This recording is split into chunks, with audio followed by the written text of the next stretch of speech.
My mission is simple, to make you money. I'm here to level the playing field for all investors.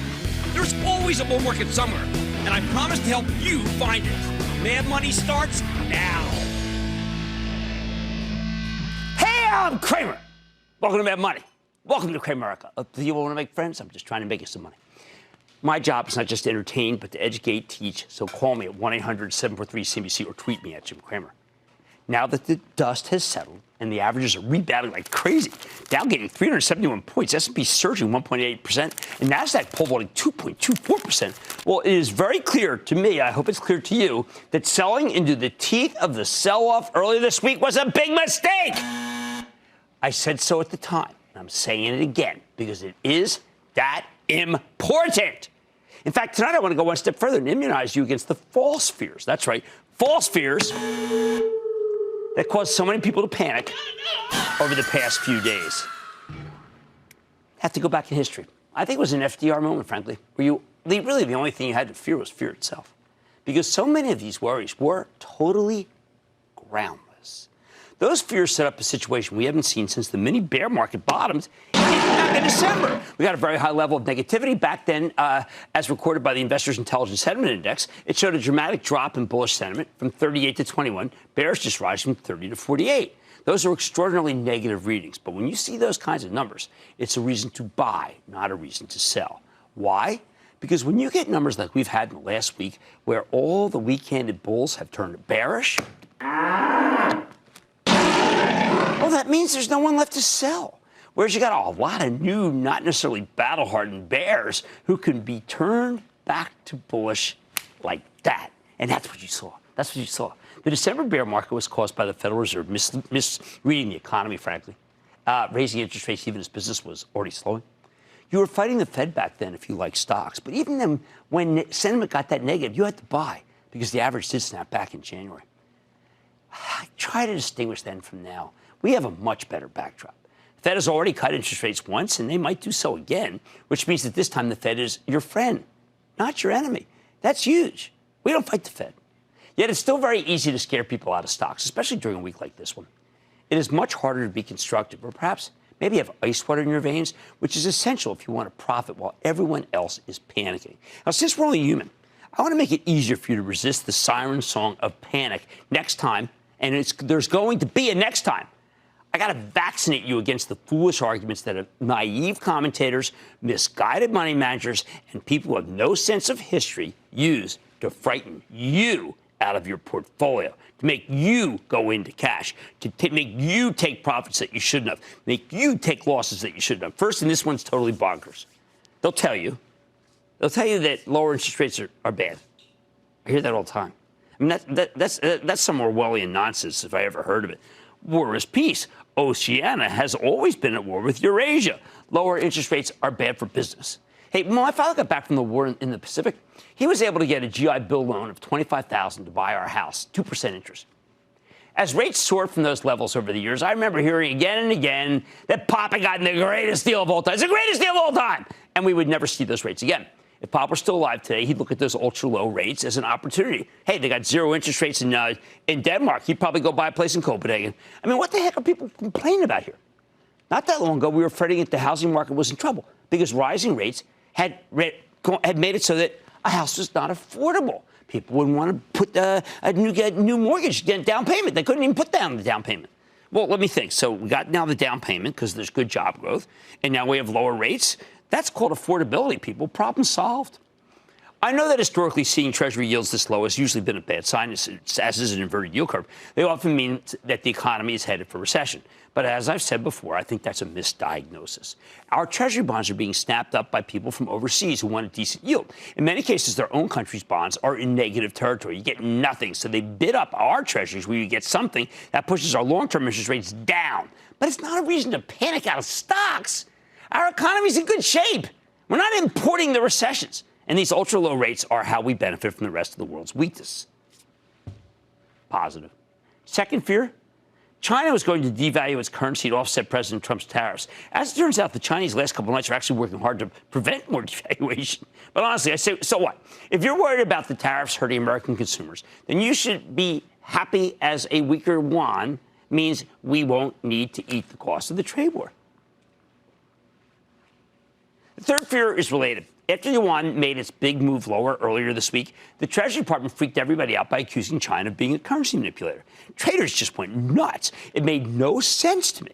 And I told you on our special, dial it back, people, dial it back, like my wife tells me when I get angry. Now, this was a symbolic move. Besides, everybody knows that China's a currency manipulator. I mean, hello? Film at 11, China's, this was honestly the dumbest one of all.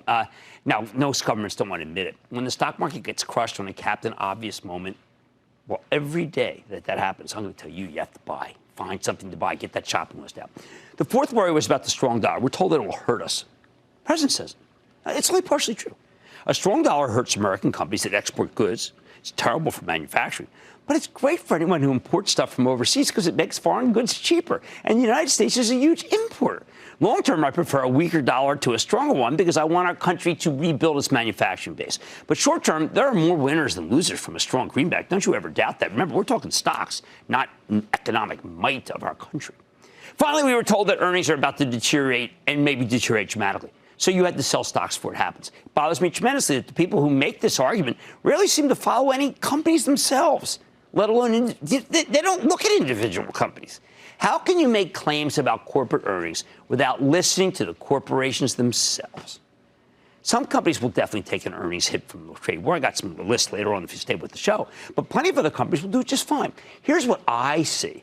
Expectations have been ratcheted back for companies because of the fear, but their stocks refuse to roll over and play dead and then beat those expectations. Let me give you a few examples right in our faces today. I'm going to do AMD, Booking Holdings, and Roku. And you know all these companies, okay? For most of the last 2 weeks, look at this, okay? AMD, Advanced Micro, has been hammered. Look at that thing. Largely why? Because of economic weakness, fears of a newfound decline in spend for data centers. Then yesterday, the company's redoubtable CEO, Lisa Su, many-time guest, revealed some new chips that blew away the competition. Also landed some important new clients like Google, and that's on top of existing clients like Microsoft, Dell, HP Enterprise, VMware, Lenovo. In the old days, Intel had a lock on all those kinds of clients. In response, AMD shot up 16% today, making it look like a real dope if you sold into the teeth of the economic weakness sell-off. The false fears led you astray. Okay, now there's Booking Holdings. That's the online travel company formerly known as Priceline, gigantic company. With all this doom and gloom and a so-called looming recession, well, you'd obviously expect the travel business, most discretionary, to be suffering, right? I mean, it makes sense, right? Wrong! Booking Holdings actually saw a 12% increase in book room nights, and it exceeded their expectations in Europe. Europe was strong for them. No wonder the stock rallied 6%. If we're going to recession, why would Europe be strong for a travel company? The biggest one. All right, how about Roku? This company helps you cut the cord on your cable package by letting you stream video from the web right to your TV. Roku's technology is now in 1 out of every 5 homes. They just reported an incredible quarter last night, revenue up nearly 60% year over year. No wonder the stock skyrocketed more than 20% today. Well, if you were worried about Amazon, I guess you would have shorted Roku. All right, here's the bottom line. It's easy, very easy to foment panic. It's easy to spread fears of recession. People do it all day. And hey, if I really believed the slowdown was imminent, believe me, I'd be screaming it from the rooftops like I did in 2007, 2008. They know nothing. But we just don't have those circumstances now, which is why you have to remember that the next time the market gets hammered by a set of bogus worries, you got to keep calm and carry on. Can't believe that list. Bear not.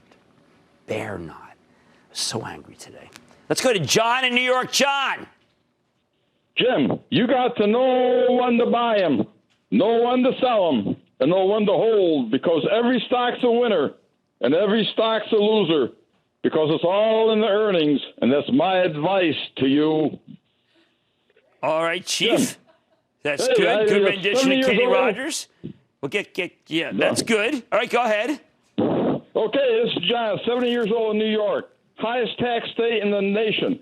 I buy dividend-paying stocks. This stock pays 2.7%. Question, I bought this stock because I met quarterly earnings and guidance. There's a pride in New York, yet I went down in this recent market turmoil. Bought it at $30.85. Major projects are Gorilla Glass, fiber optics, and diesel catalytic converters, which will save the world. P's at 18. It dropped over 2 points.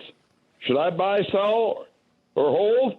Stock is Corning, GLW. Well, I know Corning well. I used to be up there all the time calling on him when I was at Goldman Sachs, and I've got to tell you, I like that company. It's got the balance sheet better. Remember when it did go to really extreme heights during the great bull market in telco?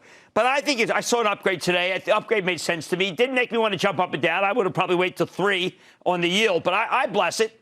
I bless it. And I think that you should not quit your day job when it comes to, like, singing about stocks. Fair?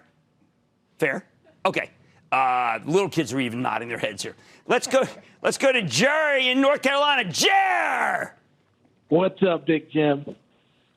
Jim, reference to my I'm weight. sitting here with my great son, Ethan, and we've got a question for you. Jim, I loved your rationale describing how the trade conflict with China is creating opportunities. Yes! Is Rockwell Automation a good one-year investment to play the shifting manufacturing supply chain? It's okay. I'd like your opinion. It's okay. It's not great. It's okay. If you want to, honestly, I can't just pound the table because the numbers haven't been that good. I mean, it's kind of like Emerson, although Emerson is more China. I'd love to be more bullish. I can't be more bullish. But even the children recoiled. How about the fact that the kids watch this darn show? All right, it's a stock show, for heaven's sake. How come they like it? Because we try so hard. We try to entertain. We try to make it exciting. We try to even bring every little kid to the party. Oh, my God. How do you like that? All right, fear not. Lower interest rates, lower your Chinese yuan, currency manipulator charge, strong dollar, and earnings. We got your back. There's nothing to fear but fear itself. On Man tonight, looking for the perfect investment. Pet IQ reported excellent quarters. Now the right time to buy. I got exclusive with the CEO. And is it time to go shopping for high-quality stocks? I'm circling back to a couple IPOs that you should own. And Five9 is up nearly 7% today. Could it be headed even higher? Interesting company. You better watch. Stick with Cramer. Don't miss a second of Mad Money. Follow @Jim Cramer on Twitter. Have a question? Tweet Cramer. #MadTweets. Send Jim an email to madmoney@cnbc.com or give us a call at 1-800-743-CNBC. Miss something? Head to madmoney.cnbc.com.